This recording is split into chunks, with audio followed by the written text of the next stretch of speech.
All right, I'll go ahead and get started. Once again, this is Jason DiLorenzo. I am the founder and executive director for Doctors Without Quarters, DWOQ. We are a student loan advisory that works exclusively with graduate health professionals like yourselves early in your careers to assist in navigating both a complex and evolving student loan marketplace. For the past 2.5 years, we've been partnered with the American Osteopathic Association, and we offer members serving as a resource and from an educational perspective on this complicated and evolving landscape related to student loans, as well as a discount on our services and free refinancing suitability consultations. We've partnered with the student loan lending company SoFi, who is also present on tonight's call to present their refinancing and other offerings exclusive to AOA members. So we're anxious to update you on the marketplace today and announce the member benefits that we have available to you all, and hopefully give you a greater perspective on the student loan landscape and can either confirm that you're making the right decisions with your student loans today or potentially set you on the right path to position for the significant savings that's often available to osteopathic graduates today. So in terms of an agenda, we're going to first talk about osteopathic graduate economics. And I will say that this is going to be geared towards students who are getting close to finishing up school, as well as those in residency or fellowship, and those who have transitioned to practice if you still have today student loan debt, in many cases substantial amounts of it. And we'll get into more specific strategies once we sort of lay the landscape for osteopathic graduate economics today. We're going to talk about choosing from today's many options. For those of you that are already in a repayment plan, you may not know that the market has evolved and that new opportunities or plans are available to you. So we want to talk about the marketplace as it exists today and how it's evolving. We're going to talk about loan forgiveness. We'll spend a fair amount of time on the public service loan forgiveness program. It's been indicated that up to 70% of osteopathic graduates today have become familiar with and may even intend to use this program. So it certainly makes sense to understand how it works, particularly since most residency and fellowship programs will qualify you for this program if you're following the right action plan during your training. We'll also provide a legislative update for those of you that have maybe made decisions in years past and are seeking to update your action plan. So we're ultimately going to do this through some case studies and also demonstrate for you our salary boost tool, which can help you determine the economics of taking a nonprofit job versus a for-profit job as you approach or maybe already have reached your transition to practice.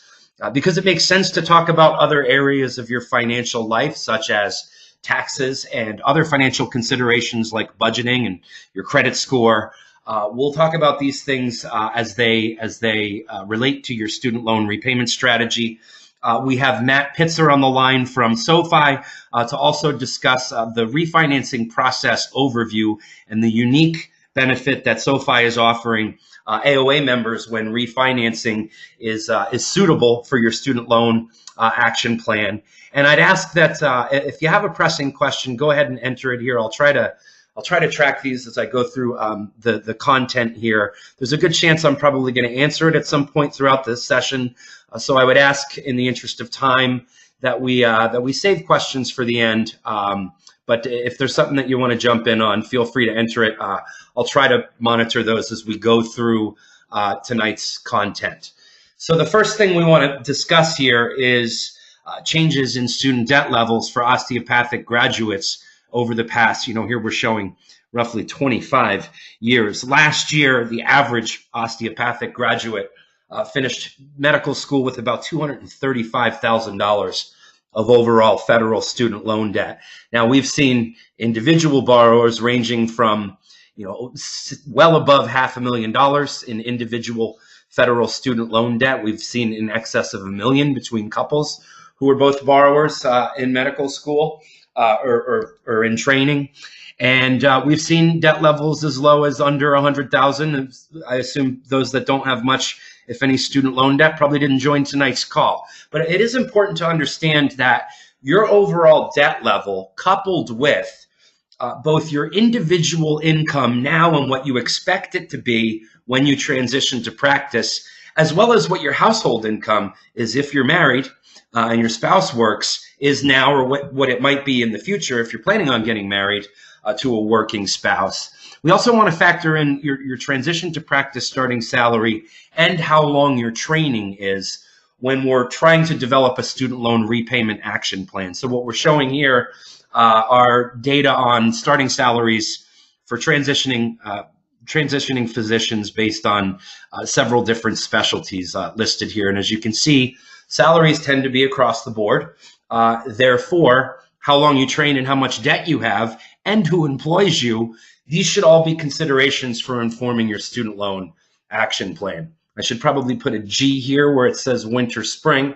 But if we're determining a repayment timeline after graduation, so I'm speaking to namely either those of you who are graduating from medical school in 2019, or maybe have recently graduated, and maybe you're approaching the end of your grace period now here in late November.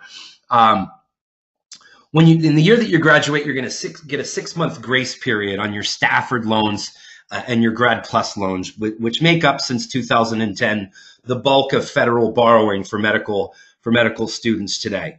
We often suggest, for those of you that this is appropriate and you're still in school, to file a tax return in the year that you graduate from medical school. By filing a tax return, you are able to navigate the income-driven loan repayment plans that are available today, which often make the most sense for doctors in training, particularly those with higher levels of student loan debt. Because by filing a tax return for the previous year, you can secure for yourself an affordable, if not as low as zero, loan repayment, monthly payment on your student loans in your intern year of training. Most of you will begin your training if you've matched to a residency program around late June or early July. And if you haven't done anything with respect to your student loans by the end of your grace period, so for many graduates, that's passed here recently in October or November. There's a lot of graduations for osteopathic programs tend to be in May or early June.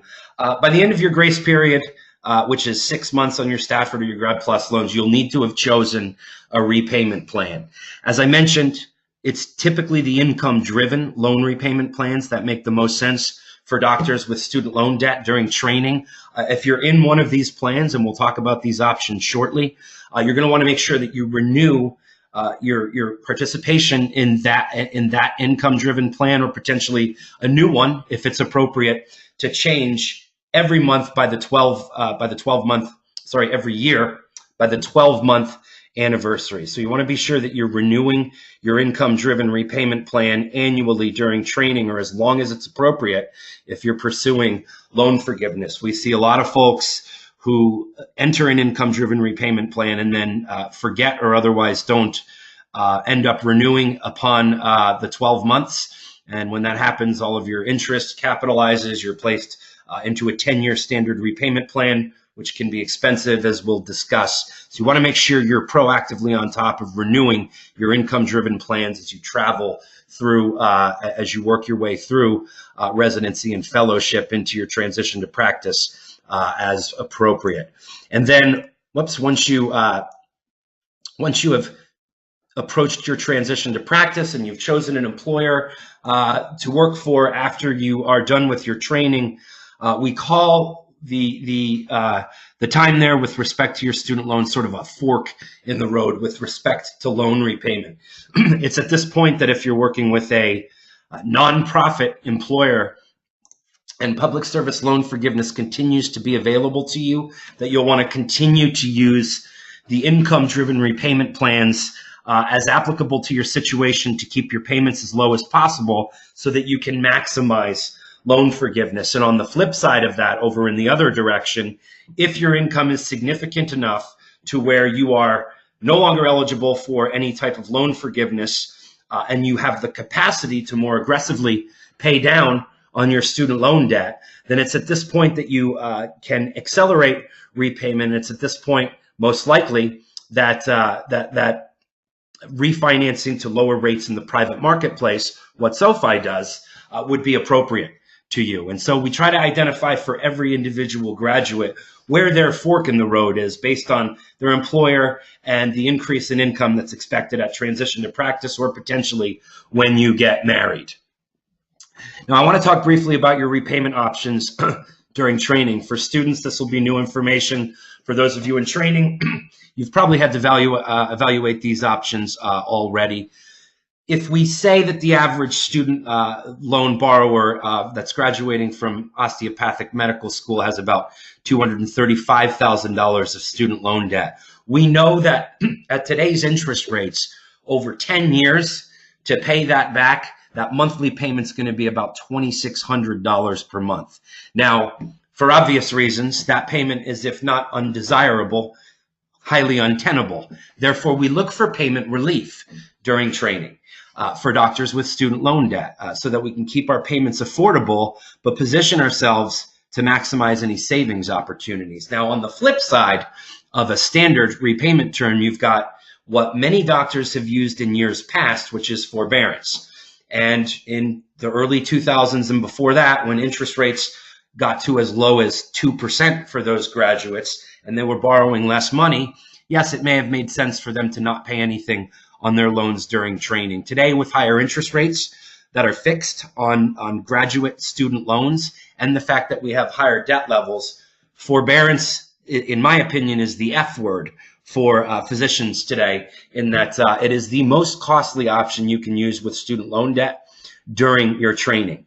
Now, if you're in training, residency or fellowship, where you have a modest income, refinancing may be an option for you.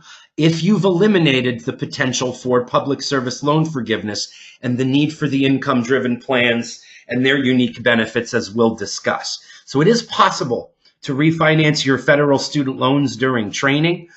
For most of the graduates we end up working with, it doesn't make sense until they know that they're going to be transitioning to a for-profit role and are comfortable with refinancing the federal loans to private loans, at which point you're going to give up all of your federal benefits that I'm going to spend the next 20 to 25 minutes with you talking about.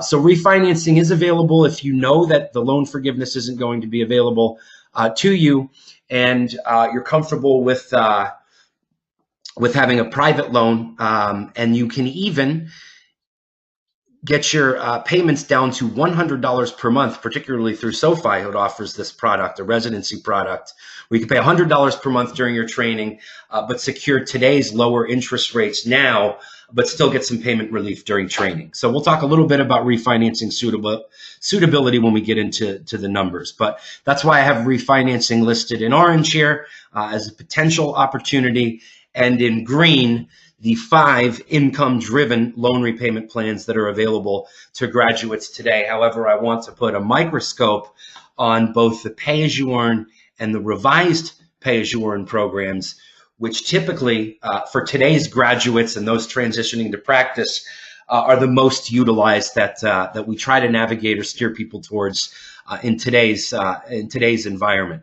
But to paint the overall picture of how these income-driven plans work, if you're unfamiliar, or to refresh your memory if you're in one of these plans, they are based on a percentage of your discretionary income. Essentially, anywhere from 10 to 15% of your discretionary income is calculated either off of your last year's tax return, or if that's not available, for all you fourth year med students that are graduating next year, then they're going to ask you for a payroll stub, a current payroll stub. So where your income is increasing year over year, you're better off in terms of getting lower payments by using the tax return from the prior year. So they take 15% of that discretionary income, or 10%, depending on the program, and then these payments are calculated or renewed annually as long as that program continues to be appropriate for you. So we'll get into the numbers shortly. All of the income-driven repayment plans do qualify you for public service loan forgiveness if for 10 cumulative years you are also working full-time for a nonprofit or 501c3 organization or any federal, state, or local government or agency. It's this way that most residents and fellows are qualified for public service loan forgiveness, because most teaching hospitals are nonprofit organizations, and they employ their house staff through their 501c3 nonprofit organization. So, I often suggest to graduates that positioning yourself for public service loan forgiveness almost happens accidentally, because you're probably going to want to use an income-driven repayment plan during your training anyway to stop the bleeding of accrued interest versus what might happen in a forbearance or other more affordable option for you. So with the income-driven plans, again, they're based on your discretionary income, which is based off either a payroll stub or your tax return from the prior year. They offer availability for public service loan forgiveness, and each of the plans actually has their own individual forgiveness opportunity. Typically, that is at 20 or 25 years. And I should mention that public service loan forgiveness is not taxable, but relief available at the end of 20 to 25 years is taxable, meaning that if you have $100,000 of debt forgiven in 20 or 25 years, depending on the program, you will be essentially 1099 for $100,000 of additional income in that year, and you will owe your tax bracket in taxes on that forgiveness. And so we don't see too many doctors that are pursuing 20 to 25 year loan forgiveness unless they're not working in a public service environment, and their debt to income ratio, even after they transition to practice, is unfavorable, in that the taxable loan forgiveness is still their cheapest route out of the debt. And this is the type of analytics that we can help you figure out in terms of what's the most appropriate repayment plan for you when you transition to practice. So let's get into some numbers here now, and then we'll talk about the nuances between these individual income-driven plans and when one might be appropriate versus another as you evolve both personally and throughout your career. I'm actually going to use an example here of someone that has $300,000 of federal student loan debt, because I'm assuming that attendees of a discussion such as this one might be a little above the average as a group of the national average. So in this case, we're going to use $300,000. We'll go ahead and assume that a 4-year training is beginning here in year one, the PGY1 or intern year, with a $55,000 starting salary. And for the purposes of our measurements or our projections in terms of payments, we assume an annual salary increase with the rate of inflation, roughly 3% per year. Now, we know that a 10-year standard payment plan in today's interest rates on $300,000 in debt is about $3,350 a month, or $40,000 annually, which is probably going to be more than your take-home income. So we'll go ahead and call that untenable. On the flip side, if you were to choose forbearance, again, the F word, as I've referenced, that's going to cost you, in terms of increasing interest on a monthly basis, about $1,500 per month, or $18,500 annually. I should also note that in forbearance, if you're using this during training or as an attending physician for whatever reason, that each year that you choose forbearance, unless you've qualified for some sort of residency deferment, they're going to capitalize interest in each year, which just makes this accruing interest even more costly. So again, F word. You do have the option to use the pay-as-you-earn program, the revised pay-as-you-earn program, the new IBR program, or the others that we've listed there. But I think today we focus, particularly for those in training now or transitioning to practice, as the most popular plans being pay-as-you-earn, revised pay-as-you-earn, or in some cases income-based repayment. Now, over 4 years of training here, you're seeing year one as the payment as low as $0. This would be the case if you graduated from medical school, filed a tax return during the year prior, were single, didn't work, and documented income of $0 for the year prior to entering an income-driven repayment plan. And as you can see, based on your growth in income over those 4 years, your payments increase accordingly, so that based on nearly a $60,000 salary in years 3 and 4, you're paying a little over $300 per month. In pay-as-you-earn, revised pay-as-you-earn, and new IBR, and income-based repayment, because that's 15% of your discretionary income. Those payments would be closer to maybe $450 or $475 per month. Now, what are the benefits from using the income-driven plans, given that your payments aren't that much more than they're going to be in forbearance? Well, first and foremost, in terms of significance in savings, is that using an income-driven plan versus a forbearance or a 10-year standard payment plan, in forbearance specifically, you're not eligible for public service loan forgiveness. And in a 10-year standard plan, you're not going to have anything left to forgive after 10 years. So you want to use the income-driven plans to start driving potential tax-free loan forgiveness if your employer is a nonprofit. So public service loan forgiveness would be a big consideration for those of you with higher levels of student loan debt. These programs obviously give you liquidity, more access to your income during training, so that you have the flexibility to be a little more comfortable than had you not had these programs available to you, or were concerned with the exponentially increasing cost of your debt that's available in forbearance. And also, I should mention that in the revised pay-as-you-earn program, so those of you that graduated from medical school 2015 or earlier, take note of this. This program came out in late 2015. It's revised pay-as-you-earn. It requires 10% of your discretionary income, so it's like pay-as-you-earn. And this would be especially appropriate if you're in IBR right now. The revised pay-as-you-earn program requires that you pay 10% of your discretionary income. And as you probably know, your loans from graduate school have been unsubsidized student loans, the majority of them. Your Stafford loans in grad school typically are unsubsidized, and then your Grad Plus loans are also unsubsidized, meaning that the interest accrues against you even when you're in school, and as well when you're in training. So with the revised pay-as-you-earn program, it essentially for those who have incomes where their payments aren't covering all of the accruing interest, it essentially serves as a subsidy for you. So in other words, if you are making a payment in revised pay-as-you-earn of $200 a month, and you have interest accruing against you of $1,500 per month, then your debt is essentially going up $1,300 per month over the course of a single year.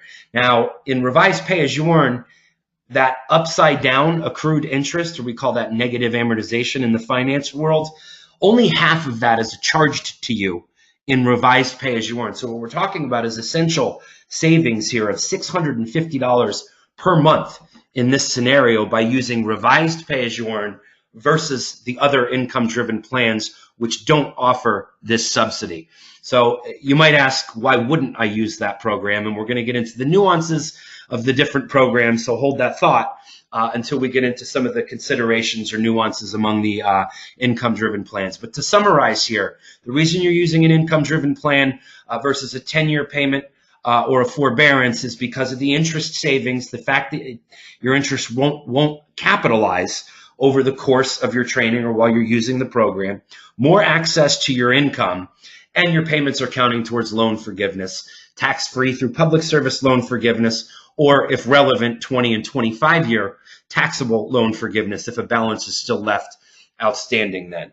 I want to just talk briefly about tax strategies here, because this is where we start to get into the nuances between the individual income-driven repayment plans. We've already talked about filing, for those of you who are students here, a tax return in your last year of medical school. For those of you that have access to students or working with them in residency programs or whatnot, may want to mention this to them if they don't already know it. With respect to the income-driven plans, you may have asked yourself, are my payments going to be based on my own individual income if I'm married, or my household income if I have a working spouse? And the answer is, if you're filing your taxes married and jointly, your monthly payments in an income-driven plan are going to be based on your joint income. So it often makes sense, particularly for doctors in residency who have working spouses with meaningful or even significant incomes, to file their taxes married and separately and lower the cost of their income-driven repayment plan. Now, If you're using revised pay as you earn, that strategy won't work. In the application process, they're going to ask you if you're married and to report your spouse's income via tax return or other documentation, and they're going to base your payments based on your joint income. So that's what might price many graduates out of using the revised pay as you earn plan to maximize loan forgiveness and incent you to give up that subsidy I explained. If this is the case, like for example, if you're in income-based repayment now and paying 15% of your discretionary income, but you have a higher household income based on spousal income, I might not implore you to look into repay. But if you're still single or you have a non-working spouse, it makes a lot of sense for folks to switch into from IBR to revised pay as you earn today to get those payments lower and increase the opportunity for loan forgiveness if that's what you're pursuing. I should also say that we understand that doctors' profiles are going to change personally and professionally, that your income hopefully will increase substantially over time, that you may get married to someone with an income, and at that point you'll need to change your strategy. You can always update your strategy upon renewal or even midterm if it makes sense economically and otherwise to do so. So you're not married to, no pun intended, any one of these individual income-driven plans. You won't be starting a new 10-year loan forgiveness clock for public service loan forgiveness if you switch income-driven plans. And it's one of the mistakes we see people often most make is not updating their plan as the marketplace evolves. I should also note that income-driven repayment plans are based on your adjusted gross income. So if you're writing off your moving expenses or you're making retirement plan contributions, these things tend to or will reduce your adjusted gross income and can ultimately drive student loan savings for you. So you want to take that into consideration in your analytical analysis of the benefit of these programs. I want to take a moment here to get into the details of public service loan forgiveness in one clean slide and try to simplify this as best possible, although we know that the complexity of this evolving marketplace is one that needs to be monitored. The basic tenets of public service loan forgiveness are relatively straightforward. You need to make the right kind of payment on the right kind of loan while you're working full-time for the right kind of organization for 10 years cumulatively. So let's break those three components down into the loans, the payments, and the eligible employer. Eligible loans are going to be any direct Stafford, direct Grad Plus, or direct consolidation loan. So in other words, if you have non-direct federal student loans, and this is the reason that a lot of people that are applying for loan forgiveness today are being denied, is because the Department of Education didn't nationalize student loans until July of 2010, nor was income-based repayment available until mid-2009. And so with non-direct federal student loans, in other words, prior to July of 2010, you could have gotten a Stafford or a Grad Plus loan from a private lender like a Wells Fargo or Citibank, Discover, Sallie Mae, Wells Fargo. And if you got a loan originated from an FFEL or non-direct lender, those loans are not eligible for public service loan forgiveness. Seeing a lot of denials today based on that. So you want to make sure that if you have non-direct loans lent to you before July of 2010, or if you have Perkins loans, health professions student loans, otherwise known as HPSL loans, and loans for disadvantaged or LDS student loans, these can all be consolidated to a direct consolidation loan for eligibility, but standalone, they are not eligible. And we want to make sure that your payments are correct. Any income-driven repayment plan of the ones that I've named so far make you eligible for public service loan forgiveness as long as you're making on-time payments for cumulatively 10 years. What we're tracking is 120 qualifying payments. And we want to make sure that you're employed by the right kind of employer directly. I'll get into some more details on this shortly with respect to who's going to be qualified after training, but you want to make sure that you are directly employed by a federal, state, or local government or agency or any 501c3 nonprofit organization.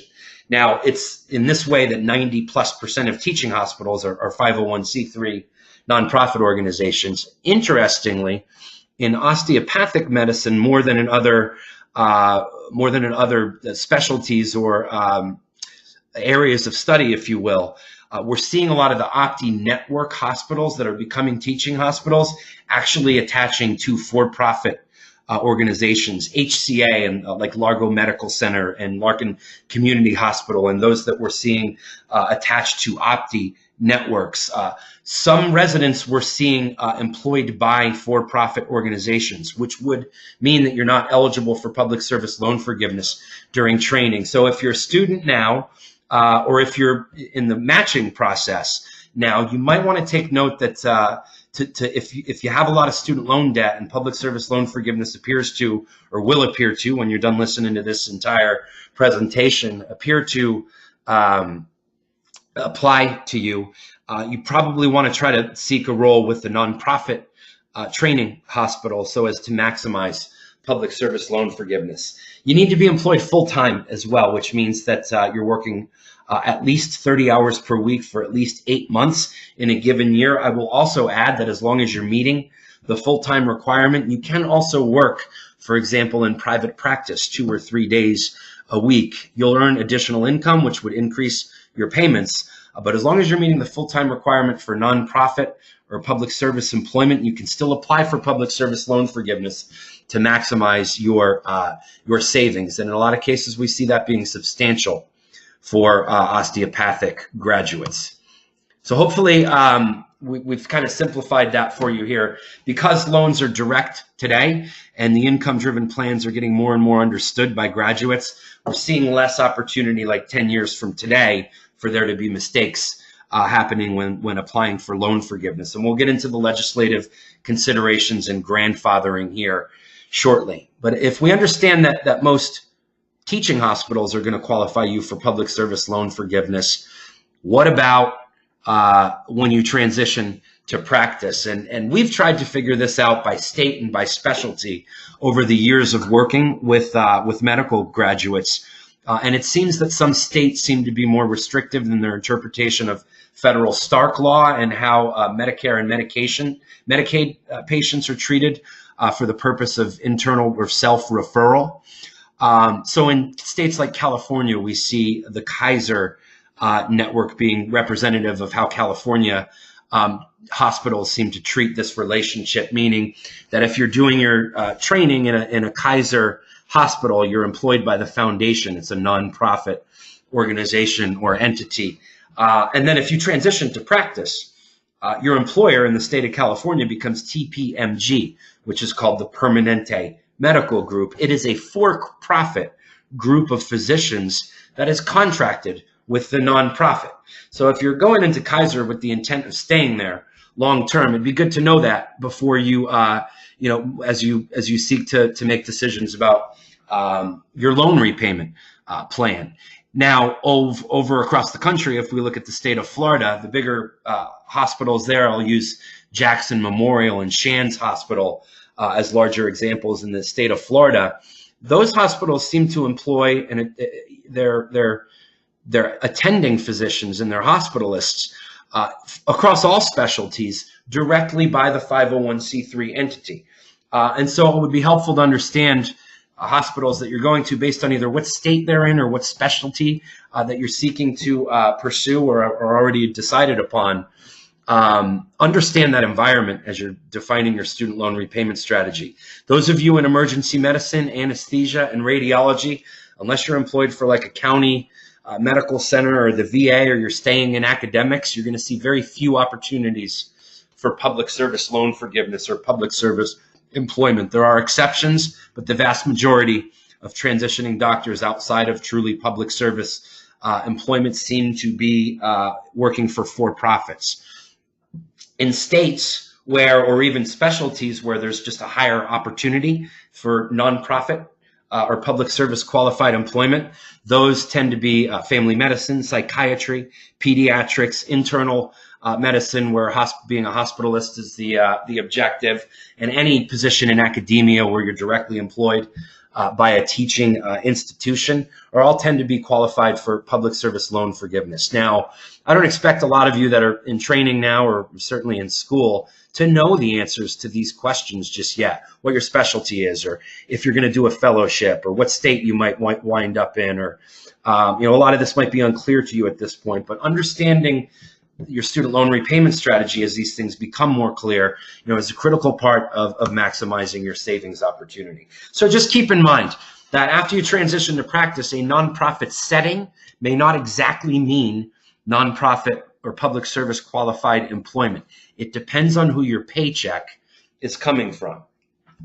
Now, I want to talk about legislative considerations and get probably one concern, if it hasn't already crossed your desk or your inbox, the fear that the public service loan forgiveness program or these income-driven plans could be done away with proposed legislation.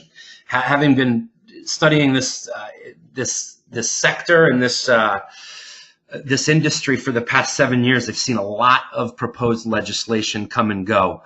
The Obama administration had a difficult time making adjustments or changes or having proposals go through because of a gridlocked Congress.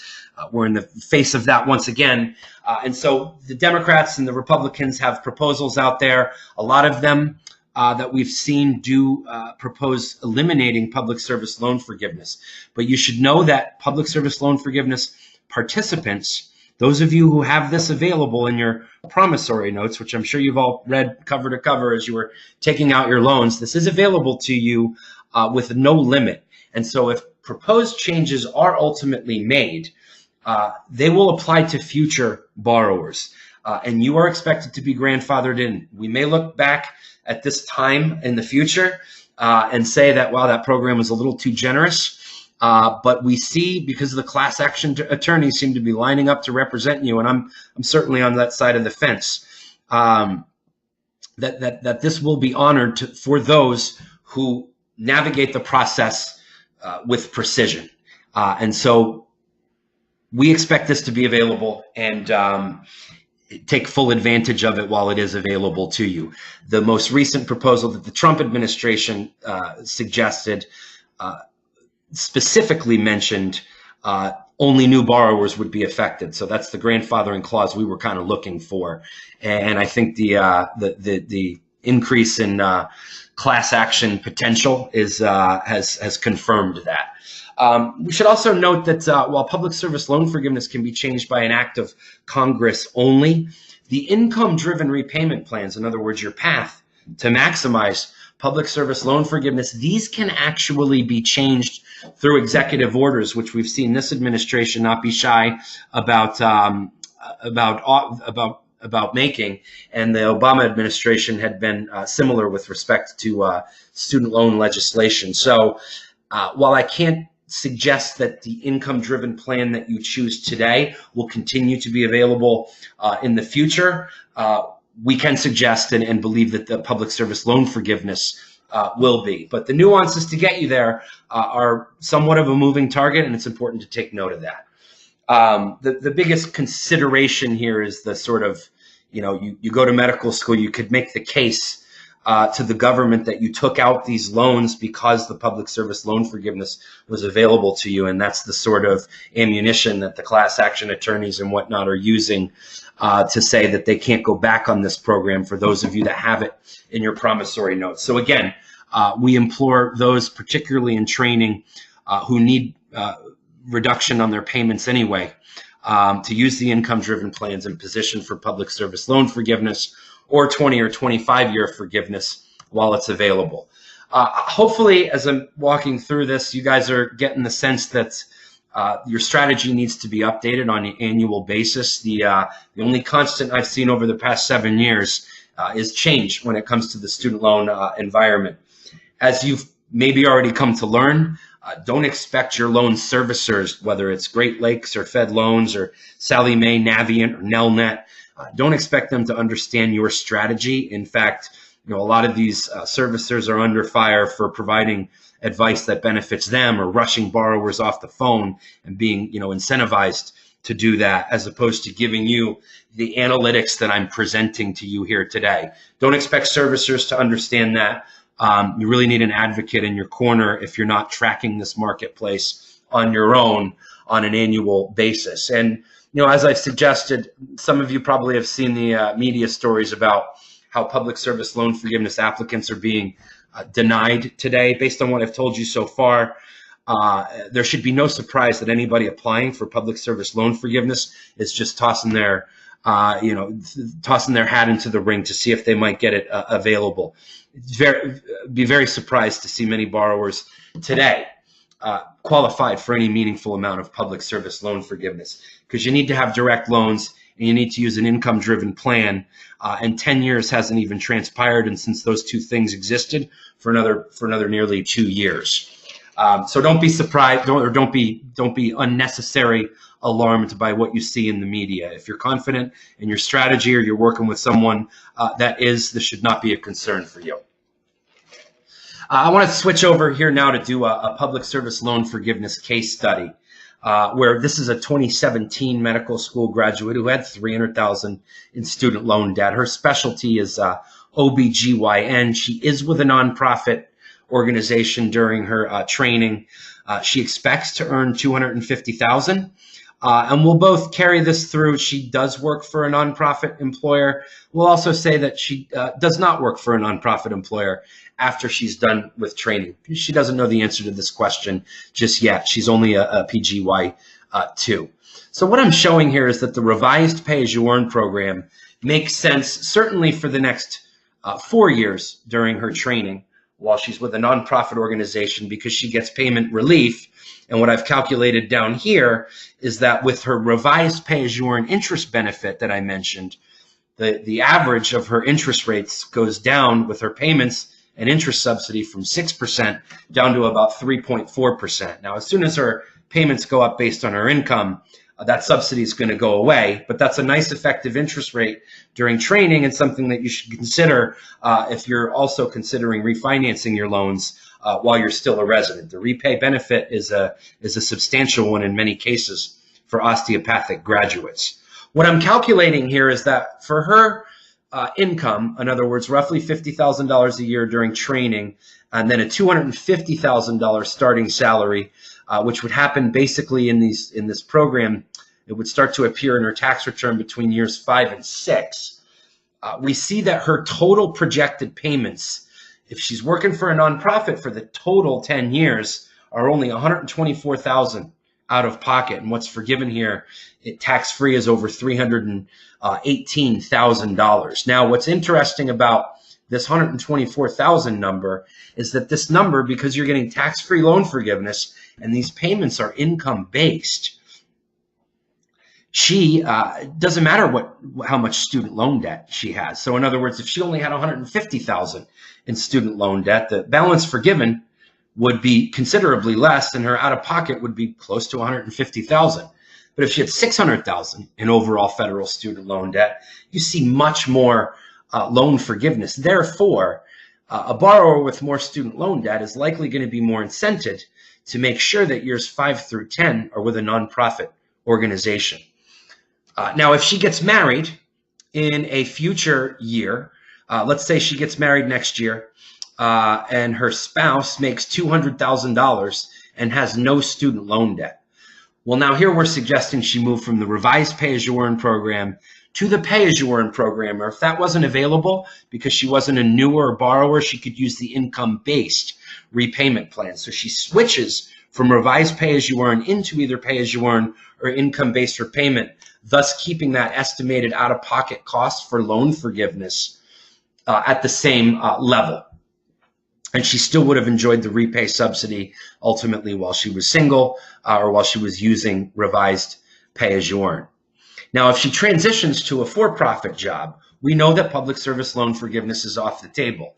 It would be at this point that we would want to talk about refinancing her federal student loans. Maybe she learns or signs an agreement to suggest that she's going to transition to practice in 2 years or in 1 year to a for-profit organization, And at this point, she's learning now that public service loan forgiveness is no longer a viable option to eliminate or reduce her student loan debt. It would be at that point that we'd want to look into the private refinancing marketplace. This is a crowded and competitive marketplace.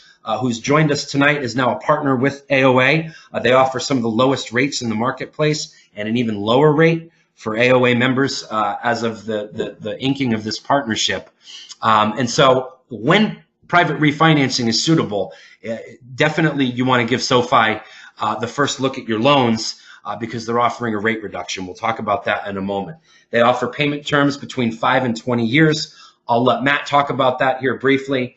But for graduates who have, let's say, less than $100,000 in debt, or definitely at $75,000 in debt, we can assume that the income-driven plans and definitely public service loan forgiveness are not going to be valuable to you. And so if you can find lower interest rates in the private marketplace, those with lower levels of debt are probably incented to do so sooner than later, even during training. And as I mentioned before, resident products are available for those that are pursuing the for-profit track or have higher incomes and want to refinance during training, get today's interest rates, but still get some payment relief.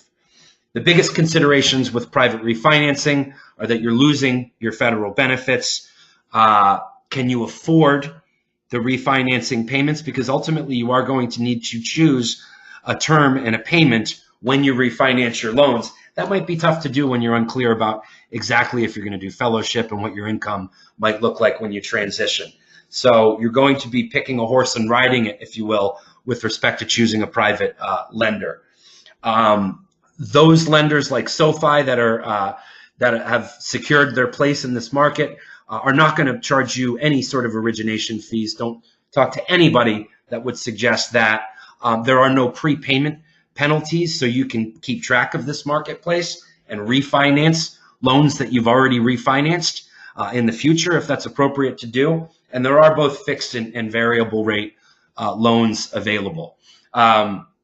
The process here, as we've discussed for the past several minutes here, is that you want to first make sure that refinancing is suitable before you approach this marketplace. And that's what all these analytics and our services together with the AOA and SoFi are designed to do. So you want to make sure that it's suitable and that you're bringing to the marketplace a positive profile so that you ensure your chances for success and the lowest rates available in the marketplace. I want to show you guys an exit case study now here, especially because we are offering now AOA members access to a calculator for free that will help you do this essentially analysis for yourself, where we're trying to determine the salary boost available to you based on your debt and the salary that's available to you in a nonprofit job versus potentially a for-profit job. So we've been offering this service to AOA members and some employers as well who are taking note of the public service loan forgiveness program as nonprofits and making sure that you guys are taking advantage of it. But best to, one of the biggest considerations we see is that doctors today with significant amounts of student loan debt, don't mention in the negotiation of the contract to transition to practice, they aren't aggressive enough about bringing up their student loan debt. And so we always encourage folks to bring whatever analytics or information about your student loan debt to a potential employer so that you can maximize benefits that might be available or get them to move the needle a little bit by offering more money up front if they're a for-profit, or assistance with navigating PSLF if they're a nonprofit. So in this case, we've got someone that has $250,000 of student loan debt. She does either pay-as-you-earn or revised pay-as-you-earn over the course of her 4 years of training. So she's got somewhere between $275,000 and $300,000 in debt at the end of her 4 years of training. Now, how does loan forgiveness impact the economics of working for a nonprofit? We can use different salary numbers here. In this case study, I'm showing a nonprofit salary offer of $175,000 and a for-profit salary offer of $200,000. Now, what our calculator ultimately is going to project for you, and I'm showing these numbers here in this chart, is how much additional income you're going to earn based on an average tax bracket of 25% over the course of the next 6 years after you've transitioned to practice when you're taking a for-profit job versus a non-profit job. So as you can see on the left here, with that additional salary from the for-profit, after taxes, you're taking home for that 6 years. In other words, your 4 years of training plus 6 years before loan forgiveness is available, you're taking home almost $90,000 of additional income. But over on the right, we see that if you're choosing to take the for-profit job, you're going to owe at least $275,000 on your debt if you used revised pay as you earn. And let's say the fastest you can pay that back is over 10 years and maybe you can refinance. We're still talking about coming out of pocket in terms of today's dollars over $300,000. So we want to compare that to if you took the nonprofit job and you used an income-driven repayment plan for that next 6 years based on your salary, you're only coming out of pocket in today's dollars about $74,000. If I'm going over your head here with the financial analytics, not to worry, we tie it all into a bow here with this slide and this analytics, which is ultimately available to all of you, and I'll share the website with you shortly. But this is showing the annual economic benefit of public service loan forgiveness when you take the nonprofit job is another $73,000 per year on average for the next 6 years. So that actually compares favorably to the for-profit. I would ask, we're almost getting through the crux of the presentation here, and I'll hand it off to you, Matt, shortly. But if there's any questions there, I'll review those at the end. I want to make a quick reference here to budgeting. We say here, fail to plan, plan to fail. Whether it's a simple Excel spreadsheet or chart like I'm showing here, or one of the online platforms, one of the many that are free available online today. Whether you're a student or a resident and you feel like I'm taking on all this debt, why would I even create a budget? I can assure you that those who do not plan either allocating their student loan money or their nominal residency income with high levels of student loan debt, that those that plan to that don't plan a budget are destined to live paycheck to paycheck way longer than they need to in their careers. We consult way too many practicing doctors today with comfortable six-figure incomes that are still struggling to save money or even living paycheck to paycheck. And I think that comes from disciplining yourself early on in your career, even as a student. And so I just mentioned the importance of budgeting and having a tool or an online calculator or some form of tracking what's coming in and allocating it appropriately. I also want to mention that, particularly for refinancing your loans, which it may be appropriate for a lot of you to do at some point along the way, particularly if you're transitioning to a for-profit role, is you want to make sure you have a good credit score. And so understand what comprises your credit score. I find what's really interesting is that that if you have, say, a credit limit of $10,000 and your balance on that card is, say, on a credit card, say, is $9,000, well, your ratio of your debt to total credit is very poor. And that's almost a third of your credit score when it's being reviewed. So keep in mind all of the components of a credit score and make sure that you don't fall behind on any payments that you might be obligated to make or otherwise. Because the better your credit profile, the better your options are going to be when it comes to getting a mortgage, refinancing your federal student loan debt, getting a practice loan, if that's important. It's really important to make sure that you keep your credit score and your credit profile pristine.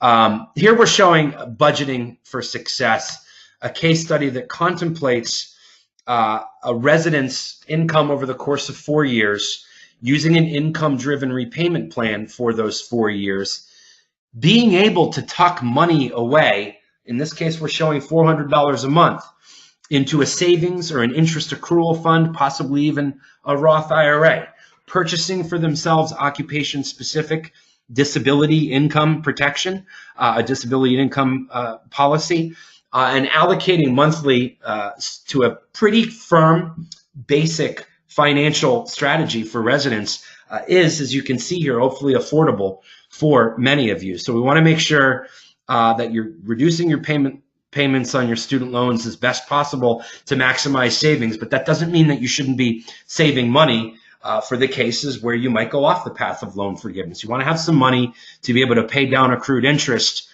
if you ultimately go on that for-profit or no forgiveness path. So you can see having access to your income to do otherwise financial things along the way. I will send via follow-up email a link to our website where you can navigate this calculator. There's also a video tutorial on the calculator website for those of you that need a refresher on that. I want to hand the discussion over to Matt Pitzer from SoFi to talk a little bit about how refinancing works with SoFi and the unique benefits that they are offering specifically to AOA members, not just on student loan refinancing, but on in personal loans and mortgages as well. Matt, are you on board here? Can you were you able to unmute?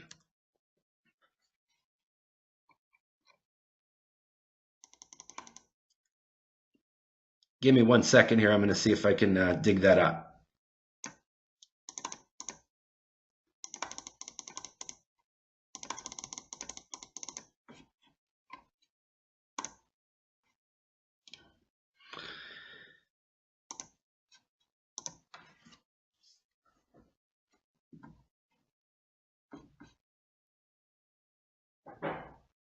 Hey, Matt. Wondering if maybe now you're on board here.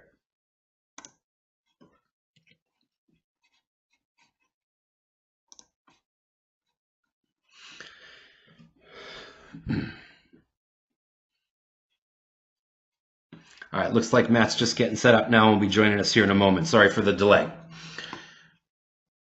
And then after Matt talks, I'm going to stay on the line. I know we're a little bit past time, but I'll stay on the line here and read through some of the questions that have come up for those of you that can spare a few extra minutes.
All right, for some reason we're having some technical difficulties on the side of Matt, so I'm going to go ahead and just share the SoFi refinancing offering for AOA members.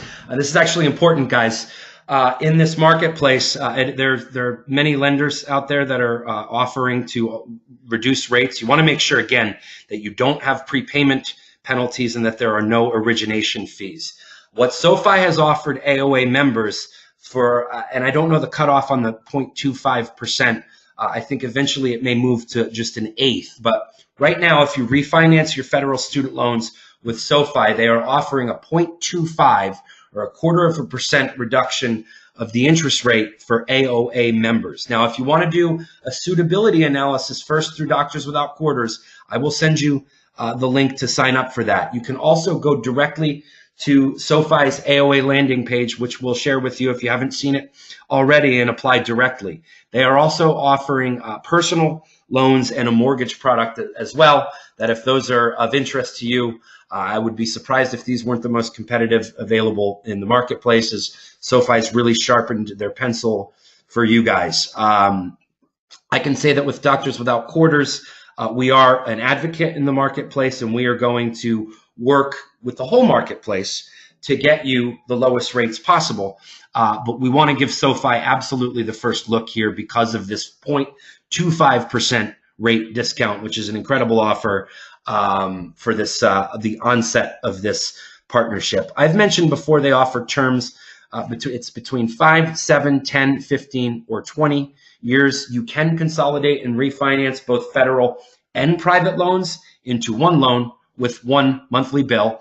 SoFi has featured the lowest available rates in the marketplace. They're right in there with all the other players that we've worked with.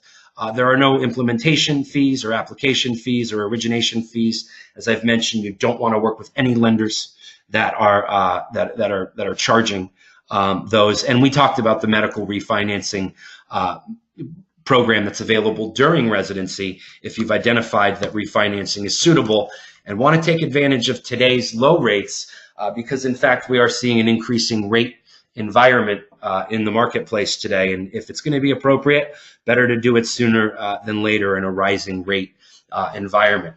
So if it's appropriate for you to look into refinancing, or you want to go ahead and you want to do that, in 2 minutes you can provide your basic information, get almost an instantaneous pre-approval and indication of your rate. Within 10 to 15 minutes, you can complete the rest of the application, including uploading your pay stubs and loan statements and your identification. And at that point, SoFi underwrites and sends all of these documents for your signature. It can be done in as soon as 4 days that those funds can be dispersed to your previous lenders. And again, the program offers a 0.25% rate discount, which is going to keep SoFi very much in the game, if not the lowest available option in the marketplace. So we're very happy to see them offering such low rates to AOA members. I'm going to share my contact information here, and then I'm going to go through some of these questions here. I know we're a few minutes past time, but I want to make sure I get through all of your questions as best possible.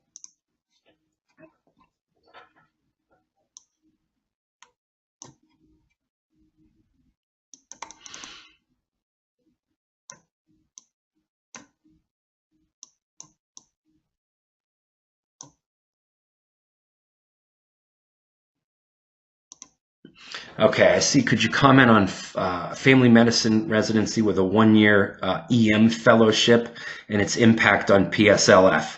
Hopefully, as I went through some of those later slides, that answer made more sense. But ultimately, the longer you are in training, the lower your income, the more attractive public service loan forgiveness becomes, because as you approach that 10 years and you're making smaller payments, that bubble of principal, is that pile of principal and interest at the 10-year mark is just getting larger.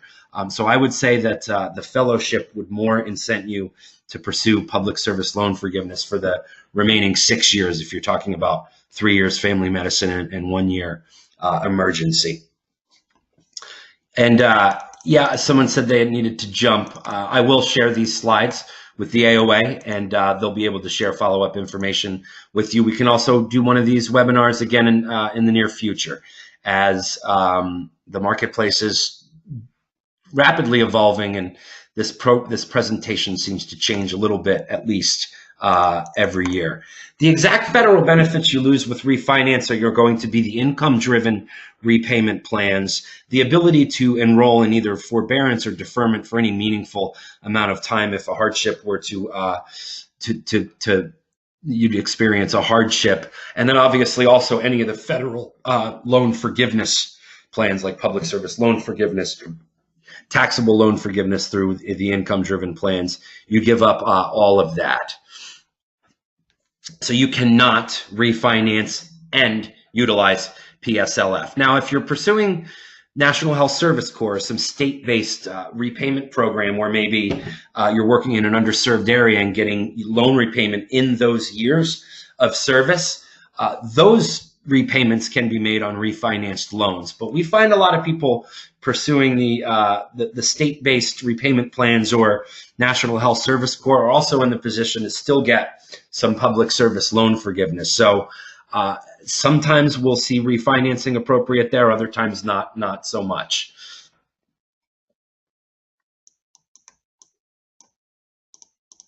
So good question here. Somebody asked, will a schedule of 7 days on, 7 days off 10 days on, 10 days off, or some other iteration of that, would that satisfy your 8-month requirement for PSLF? You can use the income-driven plans no matter, out of necessity. They offer their own unique benefits. But for PSLF, it needs to be full-time nonprofit employment. The best way to document this is, I can't really actually even answer that question. There is a form that is available from the Department of Education called the Employment Certification Form. And what this form allows you to do is you bring it to an authorized official at your employer, and they indicate on this form that you've been a full-time employee. So no matter the iteration of your schedule, if they certify that you've worked full-time, either by meeting the 30 hours per week, 8 months requirement, or whatever they define as full-time, that should be enough documentation for you to submit to the Department of Education. It's at this point, if it's not already, that when you submit this form, Fed Loans becomes your servicer. You want to be aware of that, because when you submit the form and you start getting reports on how many qualified payments you've made, you want to make sure that those are correct. Fed Loans is off to make mistakes, and so we want to follow that closely. If you moonlight during residency, would not make you ineligible. Hopefully the private practice reference there kind of covered that. You'll make a little more money, so your payments might be a little bit higher, but ultimately, if you have a lot of student loan debt, I would presume that PSLF is still going to be attractive in terms of available forgiveness. And yes, PSLF covers whatever is outstanding, whether it's interest or your principal balance. You make a set stream of payments for 10 cumulative years, and then the balance is forgiven. If you've been out of residency since 2013, we can absolutely take a look at your profile. You'll get the link to our website and the AOA benefits, and you can register for either free or fee-based support from there. Direct employment by a 501c3. You're employed by an LLC whose sole member is a 501c3. You've tried to verify whether or not employment qualifies. You were told by PSLF representatives. I hesitate to suggest that there are PSLF representatives out there that are highly knowledgeable. But if your paycheck is cut by the 501c3, this should qualify. Yes, that is absolutely how I understand it as well. Having a certification form from that employer would be another arrow in your quiver there in terms of qualifying. So great question. And I think that would ultimately qualify you if the paycheck is coming from a 501c3. That's the critical part of it, as well as certification, so that there are updates of you making qualifying payments throughout the 10 years, so that it's no surprise when the 10 years is finally accomplished. There is a 0.25% discount for ACH and an additional 0.25% for AOA members. Those aren't mixed. That is a 0.5% rate reduction. Your quotes will typically reflect the ACH part, and now they'll also reflect the AOA discount if you apply through Doctors Without Quarters or the AOA's SoFi page. And on our website, that'll show you how to access the free calculator. There's a link right to it from the website that I will email and follow up with you. I'll actually pull it up here now so you can take a look.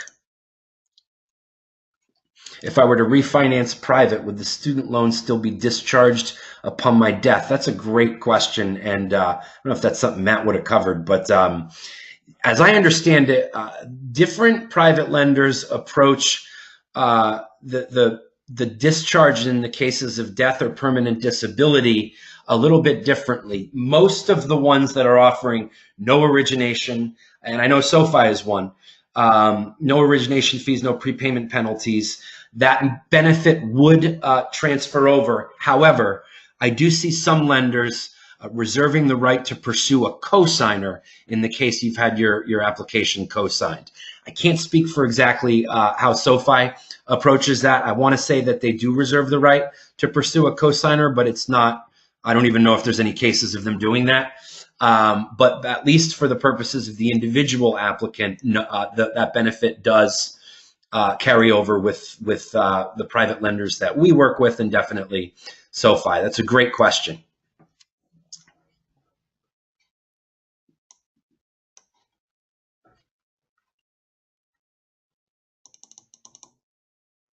If you've already applied with SoFi and you're just learning around this benefit, now I would encourage you to contact them directly. I don't want to speak for them with respect to the new partnership and how it might apply to those of you who have already either applied or refinanced your loans with them.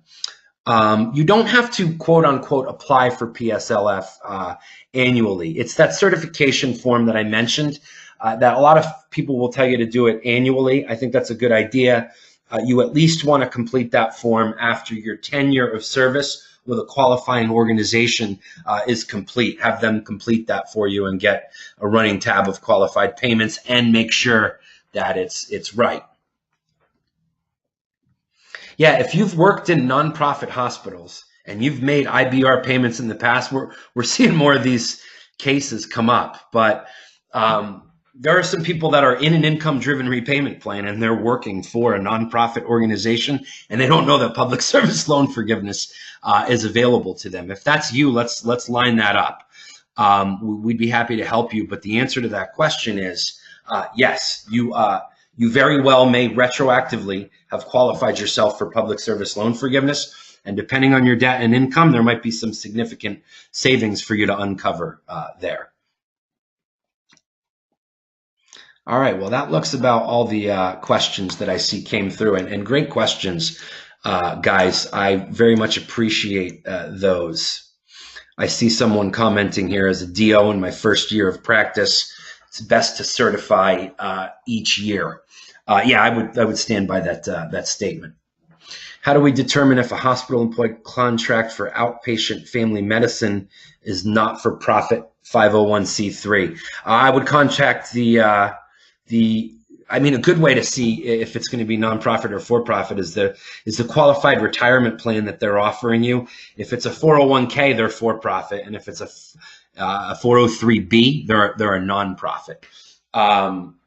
But it's hard for me to say with just that straight question. You might want to ask whether it's HR or an administrator there, the entity that's cutting the paycheck. What status is it? Wait, Elise, did I answer your question from above?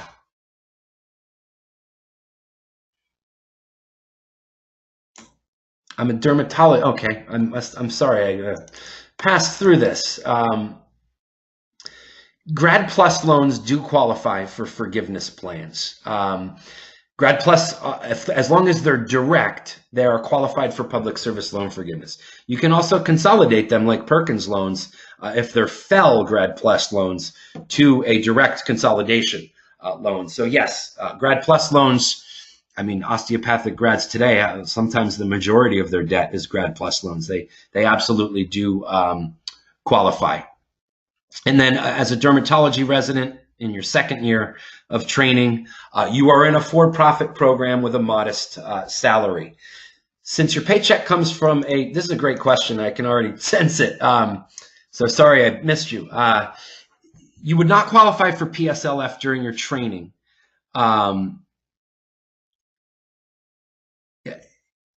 Okay, but does that mean I lost that year of PSLF? Yeah, like let's say that you do all 4 years of your dermatology training with a for-profit entity. You still might need to use, an income-driven plan to keep your payments modest and stop the bleeding of accrued interest. I would imagine maybe repay for you. And that would start a 25-year taxable loan forgiveness clock for you. Now, if you transition from a for-profit residency to a nonprofit hospital, you would ultimately, your 25-year loan forgiveness clock would have been ticking the whole way. You stay in revised pay-as-you-earn, or if you have, household income and need to file separately to get lower payments because of a working spouse, you could move to pay-as-you-earn or IBR. You could ultimately start counting down that 10-year clock so that after 14 years from your medical school graduation, you would apply for public service loan forgiveness. The higher debt levels we see, the more substantial savings we see in those situations. So a for-profit residency wouldn't preclude you from qualifying for, in some cases, substantial loan forgiveness. It would certainly impact available loan forgiveness because those 4 lower income earning years wouldn't count.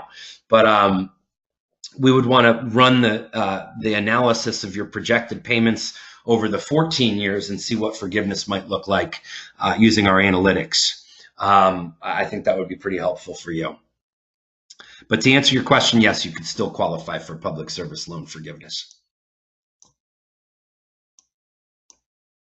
And once again, no, if you refinance with SoFi, all of these programs that I've referenced here that are available federally go away. That's why I talk about the transition to practice being that fork in the road where it's most appropriate. Or maybe if you sign the contract. In actuality, if you sign a contract and you still don't start practicing till, say, August of 2019, but you've just now signed a contract, in today's marketplace, you can refinance with, for example, SoFi, get the lower rate, and you wouldn't have to start making payments till you actually transition. There's up to a year of deferment available in your year of that before you transition to practice, if you've got a contract in hand. But again, you're giving up these federal benefits like the income-driven plans and public service loan forgiveness. Are there any reasonable options in any of these plans for a high debt level and negative credit background, which has improved over the past few years? In refinancing, it might be more challenging with a negative credit background to be able to refinance. However, with the income-driven plans, if you're able to rehabilitate your loan payment status, you should be able to participate in these plans. It may involve a consolidation to new loans that don't need to be rehabilitated, but we'd be happy to dig into that a little deeper for you if it makes sense. I've consolidated multiple loans through federal loans and have multiple loans at different interest rates. Does the higher interest rates affect the SoFi rate I qualify for? No. Good question.